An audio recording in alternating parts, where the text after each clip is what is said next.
The Galactic Empire was the largest thing in the universe. For thousands of years, it had ruled the stars. There were thousands of planets under its control. Hundreds of alien species listened to the Emperor.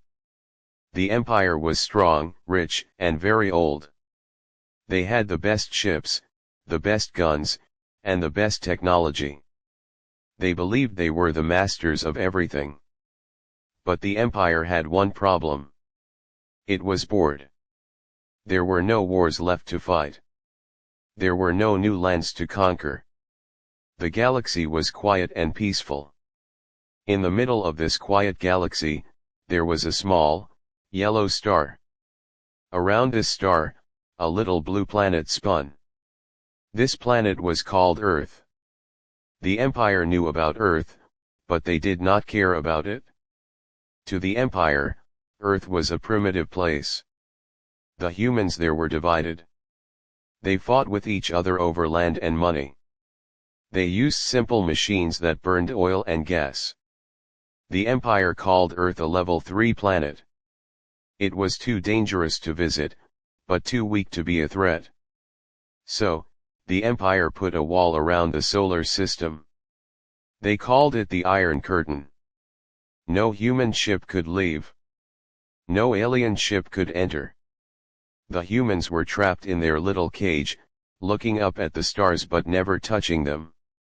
On Earth, humans did not like being trapped. For 50 years, they looked at the invisible wall in the sky with anger. They wanted to know what was on the other side. Governments from all over the world came together. They built a secret space station on the dark side of the moon. They called it Project Breaker. Their goal was simple: find a way to punch a hole through the Empire's blockade. The captain of this secret mission was a man named James Miller. James was a veteran pilot. He had flown for the United States Navy before the space programs merged. He was 50 years old, with gray hair and a face that looked like it had seen too many storms. He was not a fancy scientist. He was just a man who knew how to fly ships and how to stay calm when things went wrong. Sitting next to him was a young woman named Anna Lee. Anna was the engineer. She was small and smart, and she knew more about engines than anyone else on Earth. Behind them, in the back of the ship, was a tall, quiet man named Tom. He was the security officer, there to make sure the crew stayed safe. Their ship was called the USS Independence. It did not look like the sleek, silver ships of the Empire. It was ugly. It was big, bulky, and painted black to hide in the darkness. It was made of thick steel and simple bolts. It looked like a flying brick compared to the alien technology. But inside the Independence, there was something special. It was the gravity drive. This was a new engine that Anna and her team had built. It used gravity to bend space. They hoped it would let them jump past the blockade without breaking it. "Are we ready?" James asked. His voice was calm. He sat in the pilot's chair, his hands resting on the controls. "The drive is charged," Anna said. Her fingers flew across her computer screen. She looked nervous. "The energy levels are higher than we tested. But it should work." Tom checked his seat belt. "Let's just get this over with. I hate being this close to the border. The alien patrols give me the creeps." "Relax, Tom," James said. "They don't know we are here. We are running silent. No lights, no radio signals. Just us and the dark." The Independence drifted away from the moon station silently. It moved toward the edge of the solar system. Ahead of them, space looked empty. But James knew it was not empty. The Empire's sensors were watching everything. If they moved too fast, the alarms would ring. If they used their main engines, the aliens would see them. Approaching the blockade line, Anna said. Her voice was shaky. 10 seconds to jump point. Hold steady, James said. The ship moved closer. Then, suddenly, a red light began to flash on the dashboard. Contact! Anna yelled. A patrol ship has decloaked. They see us. They are hailing us, Tom said, listening to his headset. It is an alien language. But the universal translator says, stop or be destroyed. We have been spotted. James gritted his teeth. He looked out the window. A massive, silver alien ship appeared out of nowhere. It looked like a spear made of glass. It was beautiful and terrifying. It was an Imperial patrol boat. Compared to the Independence, the alien ship was a god. We can't stop, James said. If we stop, they will capture us. They will find out about Earth's defenses. We have to jump. Now. The drive isn't ready. Anna cried. If we jump now, the gravity field might be unstable. We don't have a choice. James shouted. Activate the gravity drive. Anna hesitated for a fraction of a second. Then she slammed her hand onto the red button. Engaging. The Independence shook violently. It felt like the ship was being torn apart. The engine roared with a sound that made their bones hurt. A strange blue light filled the cabin. Gravity twisted. The stars outside stretched into long, thin lines. Then, there was silence. The shaking stopped. The light faded. James opened his eyes. He took a deep breath. Did we make it? He asked. Are we past the wall? Anna looked at her screens. She blinked. I don't know. The sensors are going crazy. I can't see the sun. I can't see Earth. Where are we? Tom asked. He looked out the window. His eyes went wide. Captain, Tom said, pointing out the window. Look at that. James looked. In front of them, there was not empty space. There were thousands of ships. They were huge, beautiful, and gleaming with gold and silver light. There were so many ships that they blocked the view of the stars. Is that the Imperial fleet? Anna whispered. James looked at the navigation computer. It was blinking red. It showed a map, and they were not on the edge of the solar system anymore. They were far away. They were in the center of the Empire's home territory. They had jumped too far. Oh no, James said. We jumped right into the capital system. Look at the center. In the middle of the fleet was a planet that glowed like a jewel. It was the Imperial home world. And all around it, the fleet was celebrating. It was a parade. A show of power. Suddenly, the communication screen lit up. A face appeared. It was an alien. His skin was pale blue, and he had high, sharp cheekbones. He wore a uniform covered in medals. He looked angry. Unknown vessel, the alien sneered. You have entered a restricted zone. Your ship is ugly and primitive.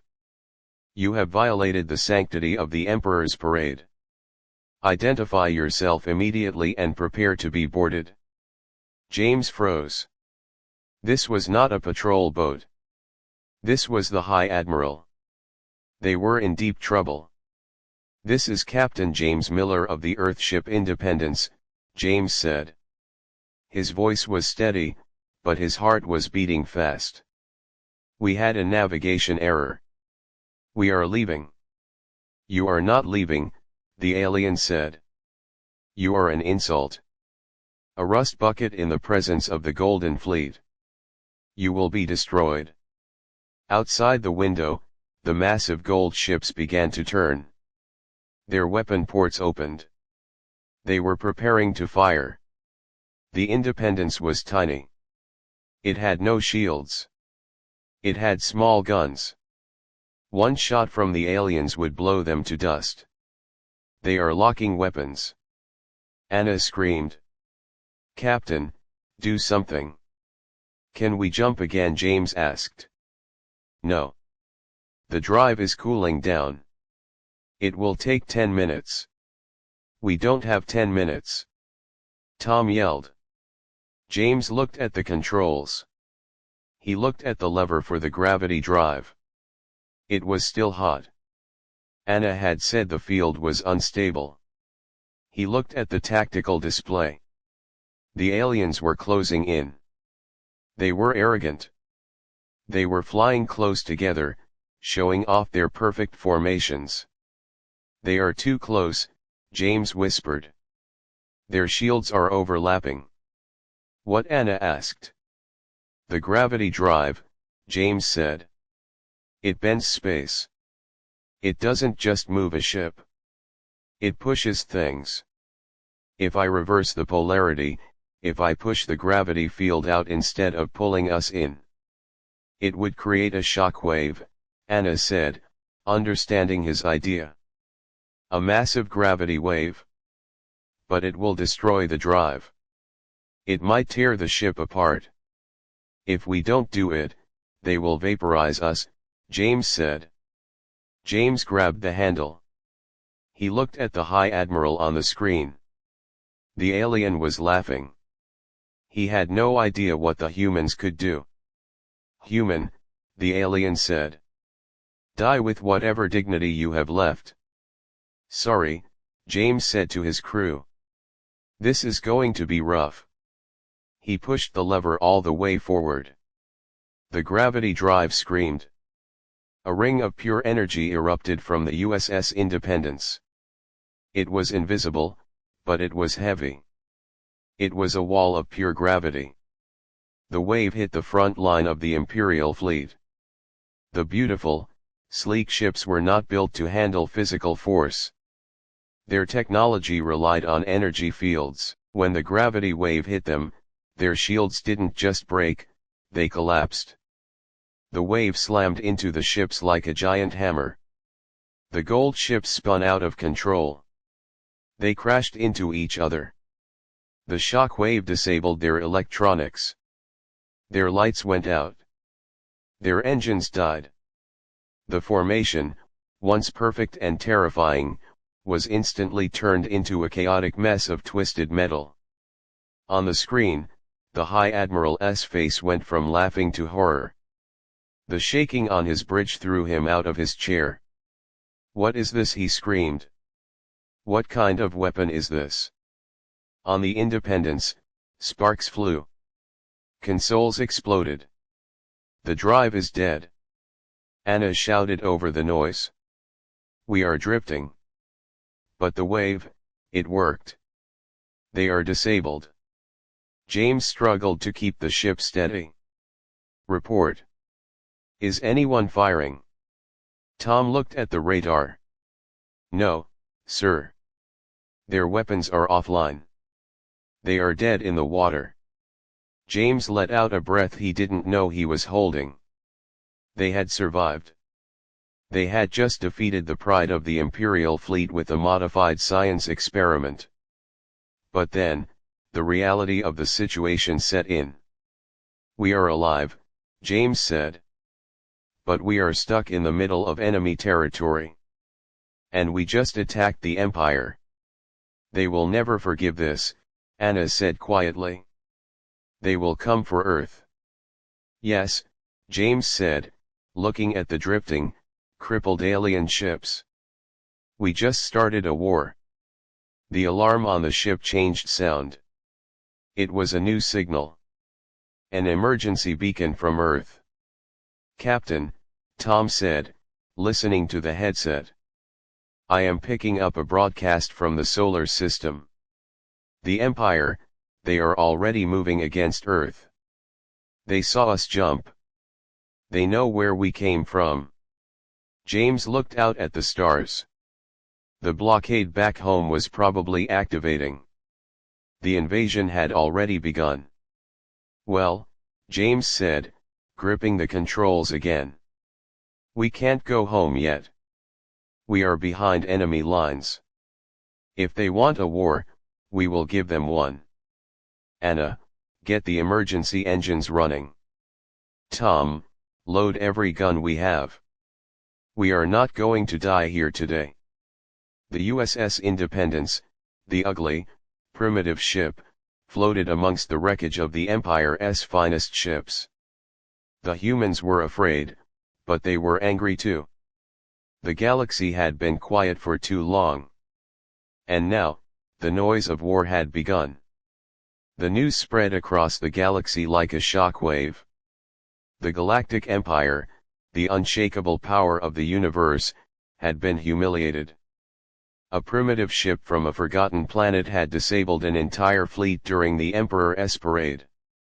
The High Admiral Varth was furious. He stood on the bridge of his flagship, looking at the wreckage of his own beautiful ships. The Independence was gone. It had disappeared into the darkness, running away like a thief in the night. But the damage was done. The Empire's pride was wounded, and Varth knew that a wound must be cauterized with fire. The humans, Varth hissed. His blue skin turned a darker shade with rage. They are savages. They use dirty tricks. They attacked us without honor. He turned to his communication officer. Send the order to the blockade fleet around the Sol system. Destroy them. Burn their planet. Erase Earth from the star maps. I want this virus eliminated before it spreads. Meanwhile, inside the USS Independence, the mood was tense. The ship was limping through deep space. The gravity drive was smoking and dead. The lights flickered on and off. James Miller sat in the captain's chair, holding a bandage to his forehead. There was a cut there from when the ship shook during the escape. Annalee was under the main console, trying to fix the wires. Tom was looking at the radar, his face pale. We can't jump, Anna said, crawling out from the desk. She wiped grease from her cheek. The drive is melted. We are stuck in normal space. We can use the backup engines to move, but we are slow. It will take us years to get home at this speed. James nodded slowly. We can't go back anyway. We are too far away. And if we go back now, we lead them right to Earth. He looked at the star map on the screen. We need to warn Earth. They need to know the invasion is coming. Tom pointed at the communication screen. Captain, look. The Imperial network is busy. Everyone is talking about the attack. I found a channel, a public broadcast channel meant for the citizens of the Empire. It's talking about the punishment of Sol. They listened. The alien voice was cold. The primitive species known as humans has committed an act of war. The Imperial fleet has already begun the assault on their home world. Order will be restored. They are already attacking, James said, his voice hard. We are too late to stop the first strike. But we are not too late to fight. Captain, Anna said. We are one ship. A broken ship. What can we do? We can survive, James said. And we can learn. We can't help Earth directly right now. But we can hurt the Empire here. We can make them look the other way. If we cause enough trouble, they might pull ships away from Earth to hunt us. It was a crazy plan, but it was the only one they had. Back on Earth, the sky turned black. The Imperial blockade fleet, which had been dormant for 50 years, suddenly roared to life. Massive alien ships descended from the upper atmosphere. They were not here to talk. They were here to destroy. The United Earth Defense Coalition UEDC scrambled every jet and missile they had. But the alien ships had shields that glowed blue. Human missiles hit the shields and exploded harmlessly, like fireworks. The aliens laughed at the human attempts to fight them. They were arrogant. They expected the humans to surrender immediately. In the deserts of Nevada, the aliens decided to land their troops. They wanted to capture human leaders and force a surrender. 3 giant transport ships landed, kicking up huge clouds of dust. The ramps lowered, and the Imperial Ground Army marched out. The alien soldiers were tall and slim. They wore shiny white armor that looked like porcelain. They carried energy rifles that made a high-pitched whine when fired.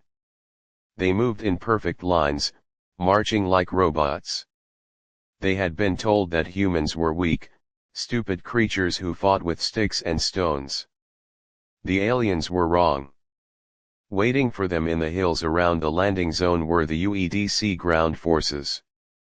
Leading the defense was a man named David Scott. David was not a soldier, he was an engineer.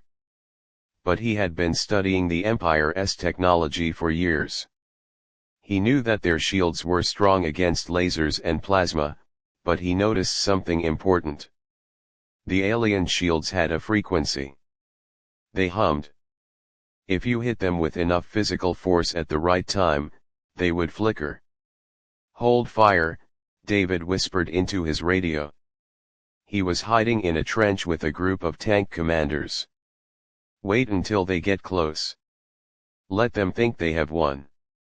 The alien commander, an officer named Tsar, walked forward. He held up a hand. "Humans of Earth," he said through a loudspeaker. "Lay down your weapons. You cannot defeat the might of the Empire. Your resistance is illogical." A young soldier next to David looked up. "Sir, should we shoot?" "No," David said. "Let them come." The aliens kept walking. They were confident. They didn't even bother to take cover. They walked right into the trap. "Now!" David yelled. Suddenly, the hills erupted. Human tanks fired. But they didn't fire standard shells. David had modified them. The tanks fired shells filled with scrap metal, iron, steel, and old car parts. The shells exploded in the middle of the alien formation. The alien shields flared blue to stop the explosion, but the thousands of pieces of scrap metal were too much. The shields overloaded. They flickered and died with a popping sound. "Fire the railguns!" David shouted. The human soldiers opened up with their kinetic weapons. Bullets made of tungsten tore through the alien armor. The aliens were shocked. They were used to fighting enemies who used energy beams. They had never faced a species that just threw heavy metal at them at high speeds. Tsar, the alien commander, looked around in panic. "My shields. They are offline. Retreat. Form a defensive circle." But the humans did not let them retreat. Small teams of soldiers on motorcycles and all-terrain vehicles swarmed the aliens. They moved fast and unpredictably. They didn't follow the rules of war that the Empire knew. They used smoke grenades to blind the alien sensors. They set traps in the sand. One alien soldier raised his rifle to shoot at a human, but a human threw a simple rock at his face mask. The glass cracked. The alien stumbled, and a human soldier tackled him. It was brutal. It was messy. It was not elegant like the wars in the history books of the Empire. In the sky, the alien transport ships tried to take off to escape the chaos on the ground. But David had one more surprise. He had modified the anti-aircraft missiles. They didn't target the ship's engines, they targeted the gravity stabilizers. "Fire the missiles!" David ordered. 3 missiles shot up from the ground. They hit the transport ships. The ships didn't explode, they just lost control of their gravity. The ships wobbled, flipped over, and crashed back into the desert sand with a thunderous crash. The battle was over in 20 minutes. The Imperial force was destroyed. The aliens who survived were taken prisoner. The humans stood among the burning wreckage, cheering. David Scott walked over to the wreck of an alien tank. He put his hand on the cool metal. It was advanced technology, far beyond anything Earth had made. But it was lying in the dirt, defeated by scrap metal and courage. "We can do this," David said to himself. "We can beat them." Meanwhile, deep in space, James Miller and the crew of the Independence were watching the news from the Imperial network. They saw the report of the defeat in Nevada. The Empire was trying to hide it, calling it a minor tactical withdrawal, but the truth was out. The humans had fought back and won. "Did you see that?" Tom James asked, a small smile on his face. "They are fighting. They didn't surrender." Tom nodded. "It looks like David Scott is a smart guy. He figured out their weakness." "It's not just David," James said. "It's all of us. The Empire thinks we are primitive. They think we are stupid because we don't have shiny ships. But we are adaptable. We survive. That is what humans do." James stood up. "All right. We are still behind enemy lines. The Empire is angry. They will send more ships to Earth to crush the rebellion. We need to keep causing trouble. Anna, is there anything we can use to fight?" Anna looked at her screens. "The gravity drive is dead, but the emergency reactor is working. We have enough power for the rail guns. And I have been analyzing the Imperial engine signatures. I think I can mask our ship to look like one of their cargo vessels. A broken down one." "Good," James said. "Let's go find an Imperial supply line. If we can steal their fuel and their food, we can hurt them. And maybe, just maybe, we can find a way to get back to Earth in time for the main war." The USS Independence turned slowly in the dark of space. It looked like a wounded animal, but inside, it was full of fight. The galaxy was quiet no longer. The humans had made their mark, and they were just getting started. The Empire had expected a quick slaughter, but they had awakened a sleeping giant. The war for the galaxy had truly begun. The war did not stop. For months, the galaxy burned. The Galactic Empire, a machine that had run smoothly for thousands of years, was now grinding its gears. The humans from Earth were not fighting like the other alien species. The aliens usually fought in set battles. They would meet in a clear area, shoot at each other from a distance, and the side with the bigger ships usually won. But the humans were different. They were messy. They were unpredictable. They were terrifying. On the ground, the Empire sent millions of soldiers. They landed on every continent. They marched in perfect lines, their energy shields glowing bright blue. They expected the humans to run in fear. Instead, the humans hid in the ruins of their cities. They hid in the forests and the mountains. They attacked at night. They cut the alien power lines. They poisoned the water supplies the aliens tried to use. The Empire's commanders were frustrated. They could not see the enemy on their sensors. The humans used old technology, simple radios with wires instead of wireless signals. The aliens could not hack these primitive tools. A human soldier with a pair of binoculars and a radio was more dangerous than a squad of alien droids. David Scott was now the most important man on Earth. He was the chief engineer of the United Earth Defense Coalition. He did not sleep. He worked in a basement laboratory, surrounded by pieces of alien technology. He was looking for the weakness in the Empire's armor. They rely too much on elegance, David said to a group of scientists. He was holding a piece of an alien plasma rifle. This weapon is powerful. It can melt a tank in 1 second. But look at the barrel. It is very thin. It is designed to be light. It is not designed to handle heat. He put the rifle down on the table. If we shoot this with a machine gun, or if we throw a Molotov cocktail at it, the barrel will warp. The energy will go backward and blow up the alien holding it. David looked at a tank design on his computer screen. The Empire's tanks hover. They use anti-gravity engines. They are fast. But if we knock out their gravity stabilizers, they crash. We need to stop trying to match their technology. We need to use physics against them. David ordered the factories to change what they were building. They stopped making expensive missiles. They started making cheap, dumb bombs. They built steamers. These were modified tanks that shot jets of superheated steam and smoke. When the steamers fired, the battlefield filled with thick, white fog. The alien sensors, which used light and heat, became blind. The aliens fired randomly into the fog, hitting nothing.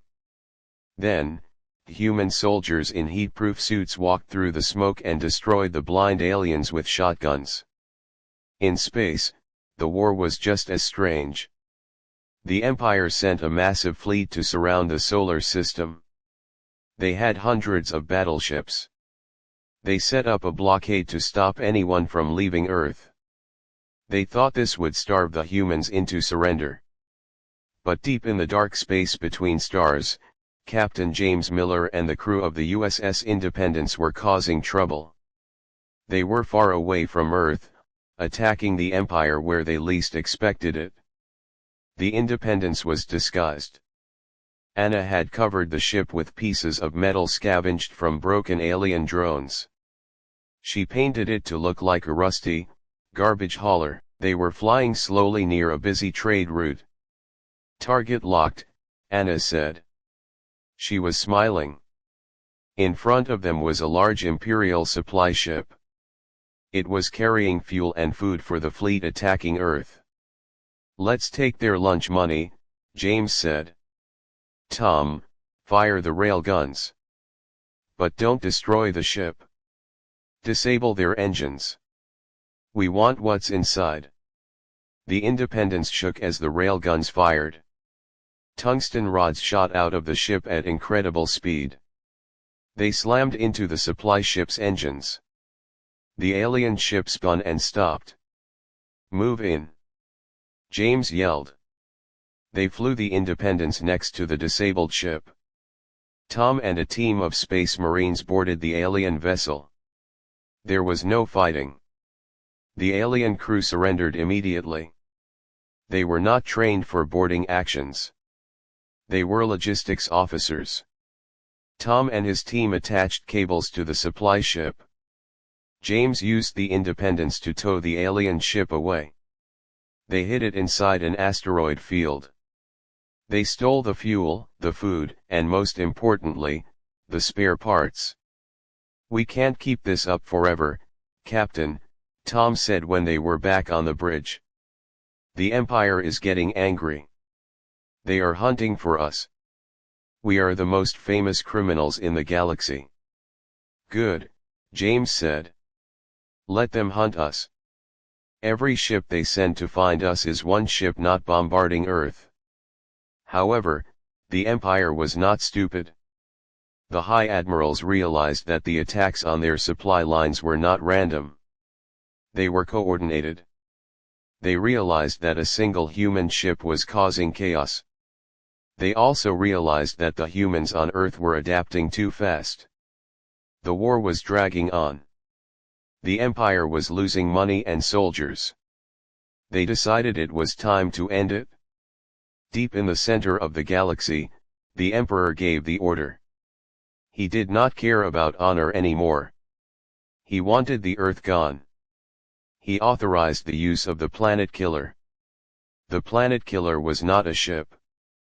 It was a massive space station, as big as a moon.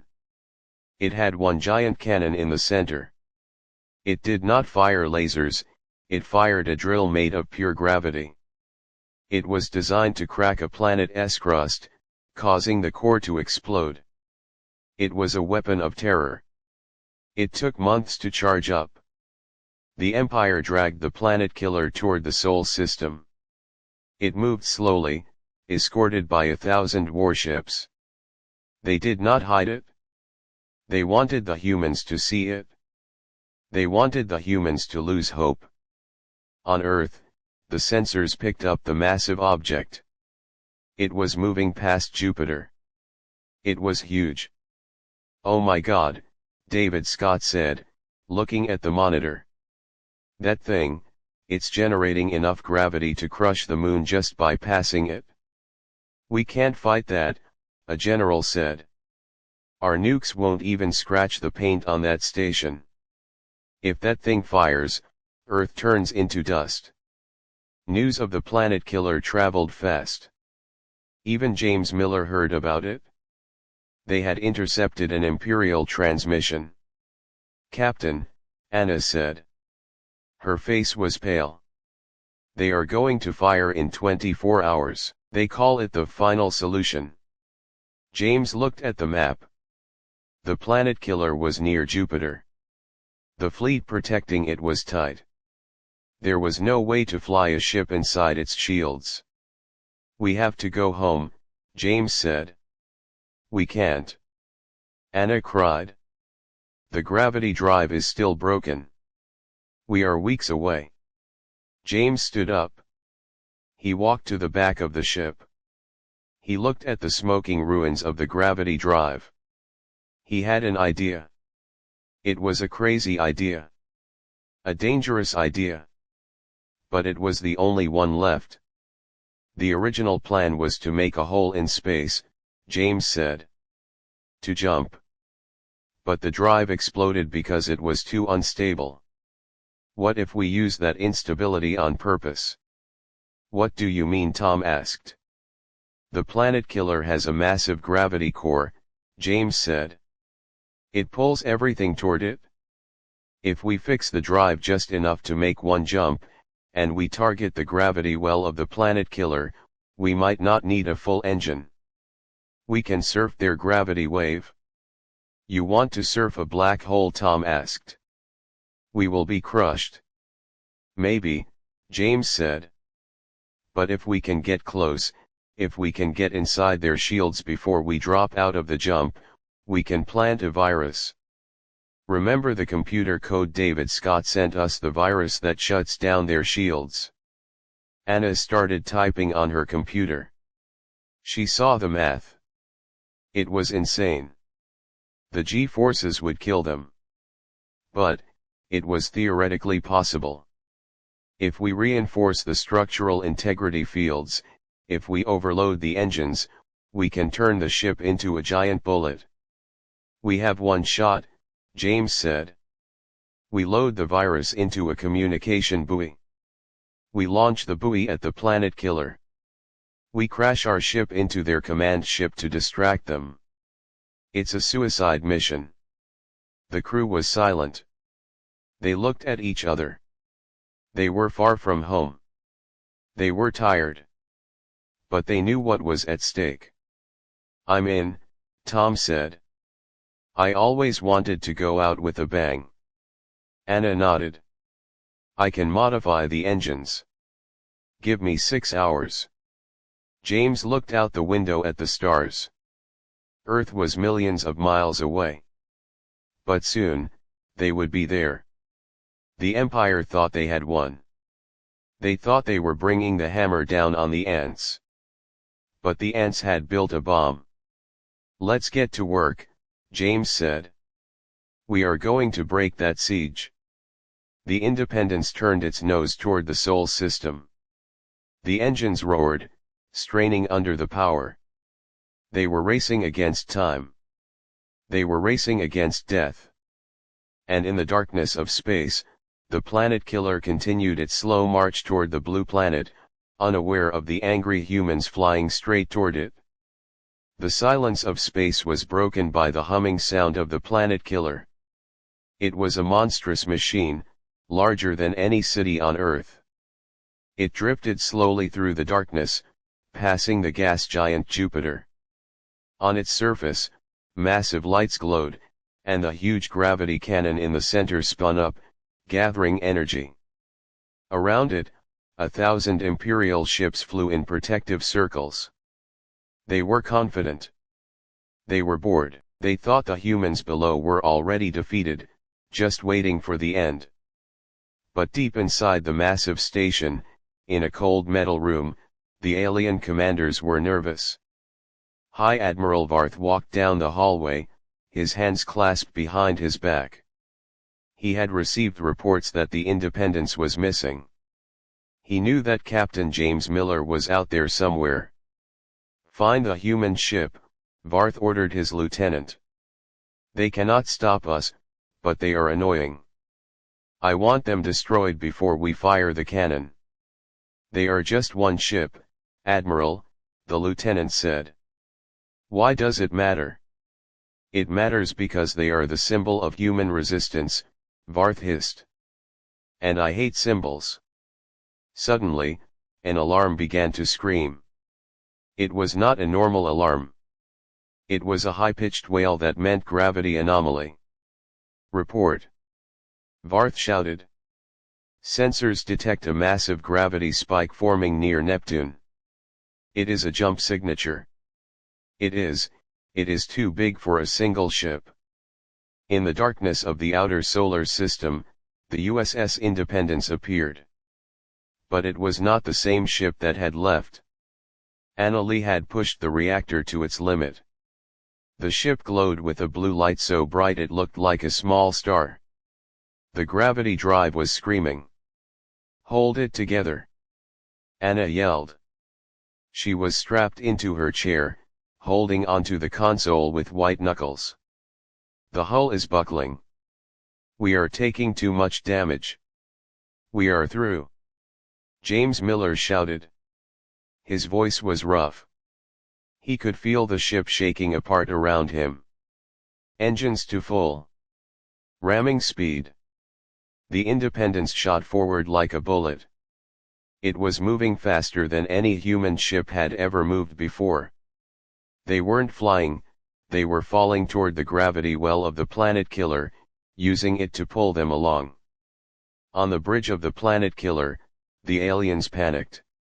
The ship was on their screens in a second. "It is the Earth ship," a technician cried. "They are heading straight for the command deck. Shoot them down." Varth screamed. "Fire everything." The Imperial fleet around the station turned their guns toward the Independence. Lasers and plasma bolts filled space. But the Independence was moving too fast. It was a blur. The weapons passed right behind it. "She's too fast, Captain," Tom yelled from the gunnery station. "I can't get a lock on their shields." "We don't need to shoot them," James said. "We need to hit them." "Anna, prepare the virus buoy." "The buoy is loaded in the forward tube," Anna said. "But we have to get close. Their outer shields are too thick. We have to get inside the second layer of defense." "I am taking us in the front door," James said. The Independence flew directly at the planet killer. It flew between two massive battleships that were guarding the station. The alien ships tried to move out of the way, but they were too slow. The human ship grazed the side of one battleship, tearing a huge gash in its hull, and kept going. Sparks flew everywhere on the bridge of the Independence.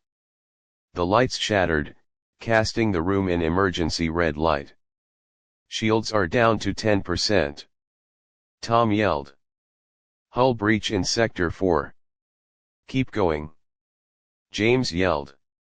He gripped the steering yoke, fighting the violent shaking. Almost there. The front of the planet killer loomed ahead. It looked like a wall of gray metal.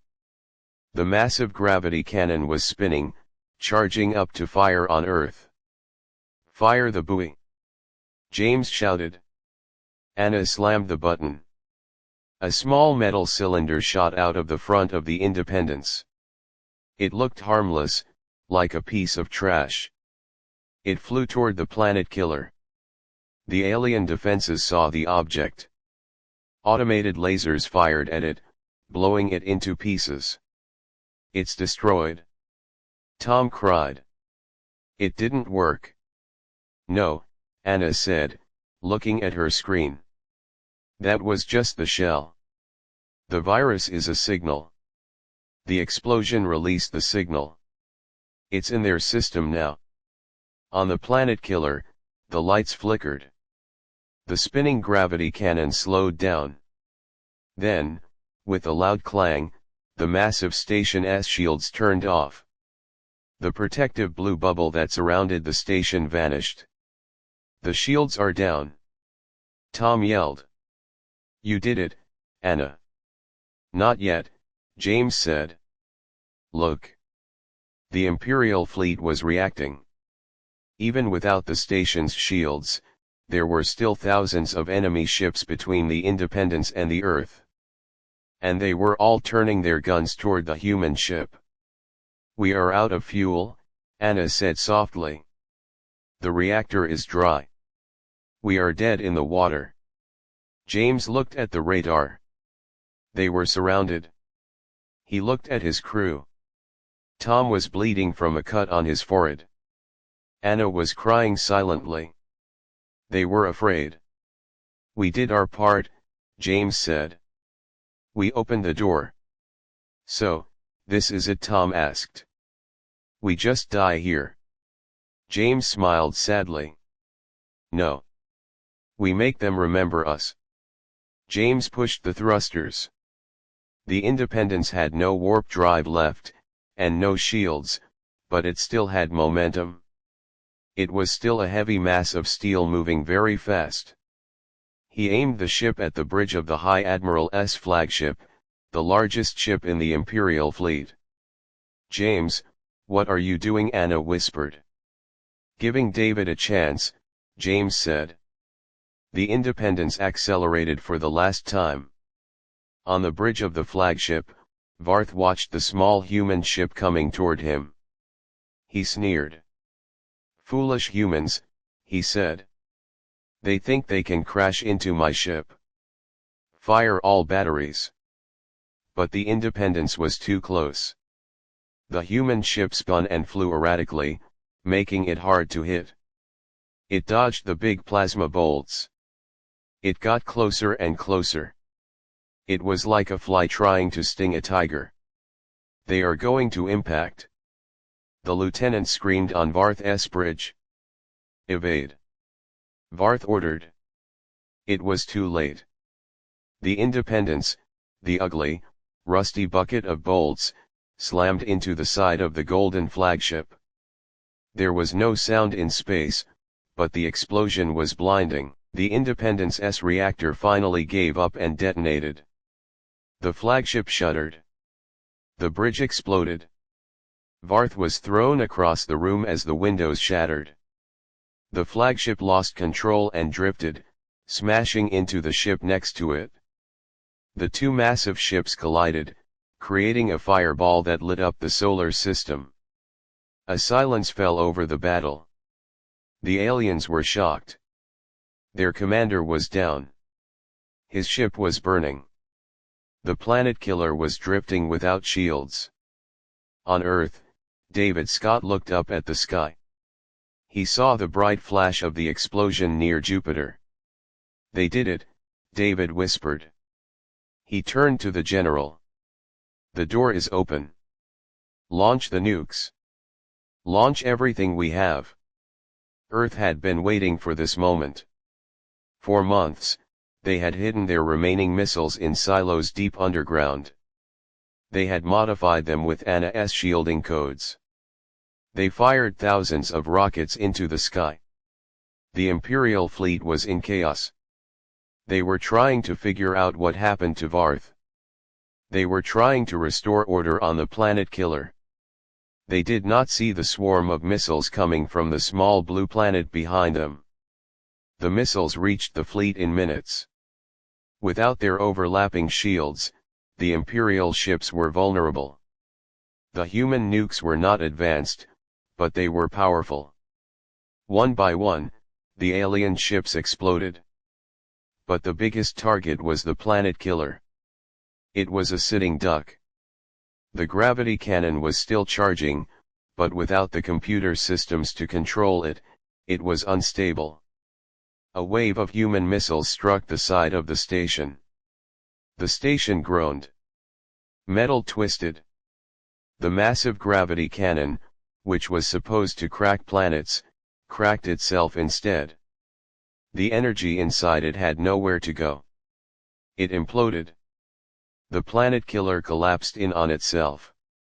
The white light turned into a black hole for a split second, sucking in the debris around it, and then vanished. The terror of the galaxy was gone, reduced to floating scrap metal. The remaining Imperial ships, seeing their superweapon destroyed and their leader's flagship burning, panicked. Their morale broke. They turned their ships around and fled. They ran away from Earth, disappearing into the dark between the stars. On the moon, the Earth forces cheered. In the command center, David Scott sat down in his chair and put his head in his hands. They had won. It was a miracle. It was impossible. But they had won. High above the wreckage, among the floating debris of the great battle, a single piece of the Independence drifted. It was burnt and broken, but it floated on. A testament to the humans who had given everything to save their home. The galaxy was silent once again, but the silence was different now. It was a silence of respect. The human race was no longer a level 3 planet. They were the warriors who had defeated the Empire. The dust from the great battle did not settle right away. It floated in the cold vacuum of space around Jupiter, glowing softly in the sunlight. The massive Imperial fleet, once a terrifying wall of silver and gold, was now a graveyard of twisted metal and silent fire. The planet killer, the machine that was supposed to destroy Earth, was nothing but a field of debris. The solar system was quiet again, but it was a different kind of quiet. It was the quiet of shock. On Earth, the celebrations did not start immediately. For days, people looked up at the sky, afraid that the alien ships would come back. They hid in their basements, waiting for the lasers or the ground troops. But the invasion never came. The alien soldiers who had landed on Earth surrendered when they heard the planet killer was gone. Without their leaders, they were lost. The humans rounded them up and put them in camps, treating them as prisoners of war. It took a week for the news to finally sink in. We won. Humanity had defeated the Galactic Empire. In the ruins of New York City, David Scott walked down a street covered in dust. He wore a dirty jacket and carried a backpack full of tools. He stopped and looked up at a large screen mounted on the side of a broken building. The screen flickered and turned on. A new government official appeared on the screen. "Citizens of Earth," the official said. "The enemy is in retreat. Our home is safe. But the war is not over. We have pushed them back, but the Empire is still out there.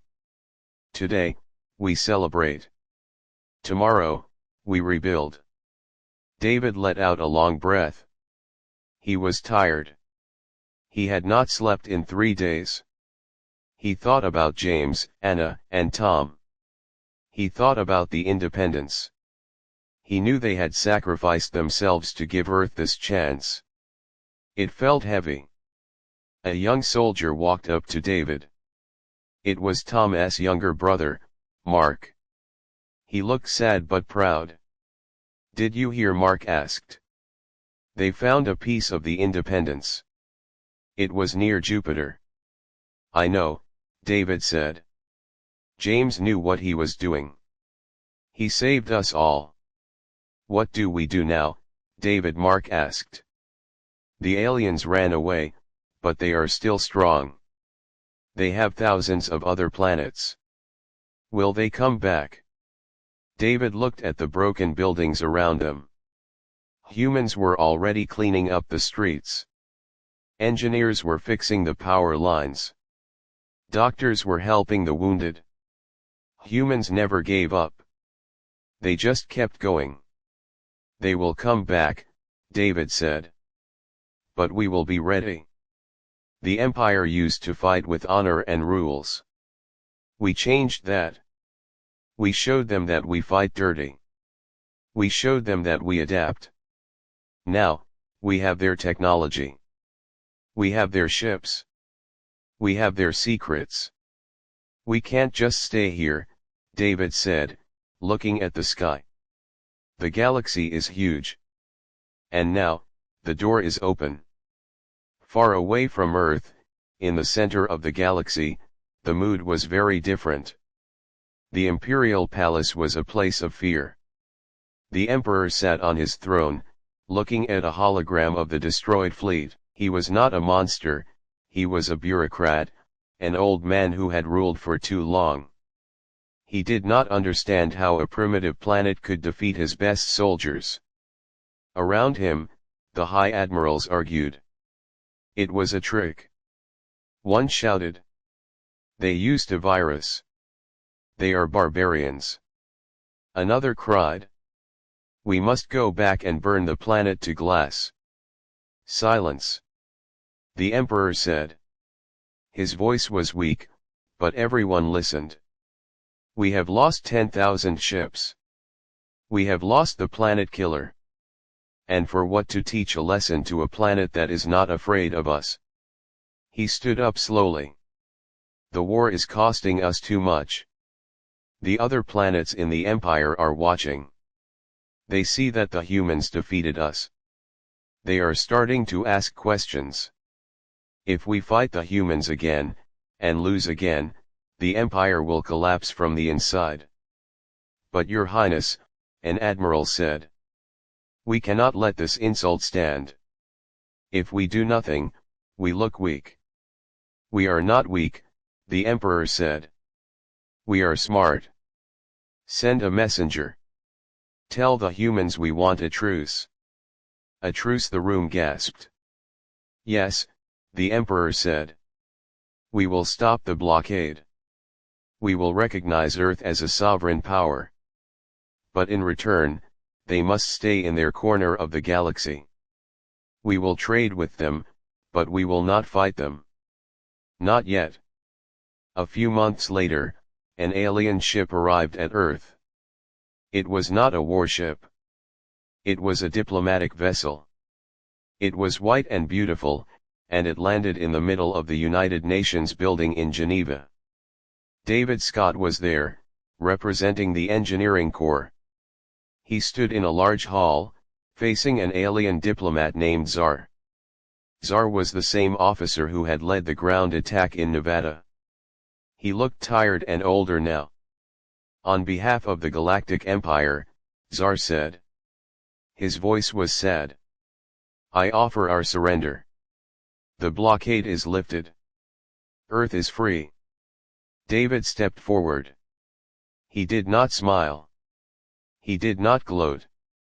"We do not want your surrender," David said. "We want respect. We want to be left alone. But know this, if you ever come back to our planet with weapons, we will not show mercy. The next time, we won't stop at your fleet. We will come for your capital." Czar looked at David. He saw the determination in the humans' eyes. He realized that the humans were not just angry, they were dangerous. They were a species that would do anything to survive. "We understand," Tsar said. "The Empire acknowledges humanity. You are now part of the galactic community." Years passed. Earth changed. The humans used the technology they had scavenged from the battle to build a new fleet. They did not build ships like the Empire's. They were blocky, tough, and practical. They were painted black and gray. On a sunny afternoon, 10 years after the Great War, a new ship was launched. It was called the USS Miller, named after the captain who had saved them all. It was the first human ship designed for long-distance travel. David Scott, now an old man, stood on a hill overlooking the spaceport. He was with Mark, who was now a pilot. "She's beautiful, isn't she?" Mark asked. "Where are they going?" "Out there," David said, pointing up. "To the stars. The Empire thinks they can contain us with treaties and borders. They think humans will stay in their little system and trade minerals forever. But they are wrong." "Because humans can't stay still?" Mark asked. "Because humans explore," David said. "We are curious. And we are greedy. We want to know what is out there. The Empire is old and tired. They are like a sleeping giant. But we are young. We are the new chaos in the galaxy." The engines of the USS Miller roared to life. It rose into the sky, piercing the clouds, and disappeared into the blackness of space. It was heading toward the edge of the solar system, and then beyond. The Galactic Empire had faltered. It had thought it was the master of the universe. But a strange vessel, the Independence, had sparked a fire that could not be put out. The war was over, but the humanity's story was just beginning. The galaxy would never be the same. It was bigger now.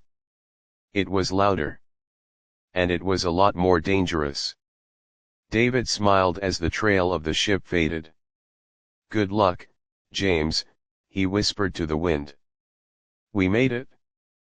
The sun set over Earth, but for the first time in history, humans were not afraid of the night.